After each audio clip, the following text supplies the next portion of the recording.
pemasukan ternak ke suatu daerah tujuan, khususnya untuk DKI Jakarta, kami mengacu kepada peraturan atau kebijakan dari Kementerian Pertanian. Ada prosedur ya, ada persyaratan prosedur pemasukan yang memang harus dipenuhi ya bagi para pelaku usaha yang ingin memasukkan ternak ke suatu daerah. Yang pertama adalah harus memiliki izin pemasukan seperti itu.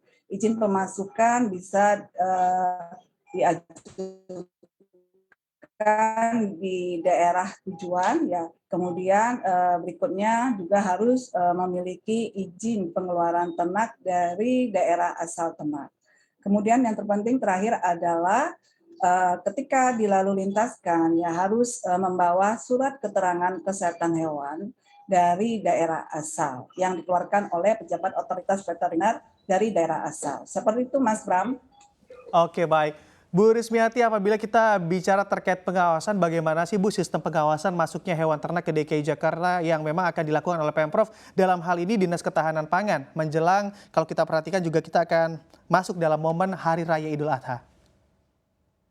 Baik, sistem pengawasan memang itu sangat penting sekali yang memang harus dilakukan ya. Sistem pengawasan tentunya itu dibentuk dari prosedur persyaratan pemasukan ternak itu Mas Bram, yang seperti saya katakan tadi seperti itu. Kemudian yang terpenting adalah ketika masuk kami juga melakukan pengecekan terkait dengan dokumen administrasi ataupun kondisi sapi pada saat tiba di pintu masuk DKI Jakarta seperti itu. Kemudian setelah itu diarahkan untuk dilakukan karantina selama 14 hari dan tentunya proses karantina ini akan dimonitor dari suku dinas teknis yang berada di 5 wilayah DKI Jakarta ataupun di 1 kabupaten provinsi DKI Jakarta. Seperti itu, Mas. Oke, baik. Bu Rismiati, DKI Jakarta diprediksi membutuhkan hingga 65.000 hewan kurban pada Hari Raya Idul Adha. Hal ini tentu jelas berpotensi membuat wabah PMK juga bisa menyebar di ibu kota Jakarta. Nah, apa Bu tindakan antisipasi yang disiapkan oleh pemerintah? Baik, Mas Pram, ya DKI Jakarta memang kita ketahui bersama-sama sebagai daerah konsumen ya, konsumen, kemudian pasar yang baik juga pada saat momentum Hari Raya Idul Adha tentunya. Tentunya kita tidak bisa juga mencegah ya ketika masyarakat pelaku usaha ingin mendapatkan nilai tambah berjualan di DKI Jakarta. Jadi langkah-langkah yang kami lakukan adalah jauh-jauh hari menginformasikan kepada daerah-daerah pemasok ya persyaratan prosedur pemasukan ternak ke DKI Jakarta.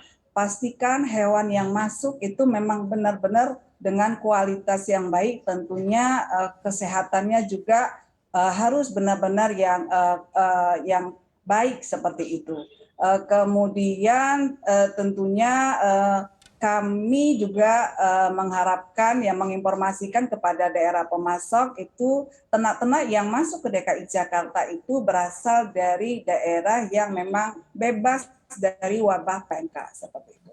Kemudian kami juga melakukan koordinasi dengan petugas teknis dari daerah asal ternak ingin memastikan kondisi ternak, daerah asal ternak dan termasuk di dalamnya adalah terkait dengan dokumen administrasi yang memang bisa diyakinkan memang dokumen itu absah, jadi valid memang berasal dari daerah asal ternak seperti itu. Kemudian kami juga melakukan pendampingan ketika ternak yang sudah bebas karantina selama 14 hari dan sudah dinyatakan sehat itu tetap juga menerapkan biosecurity ketika melakukan penjualan hewan kurban di tempat-tempat penampungan.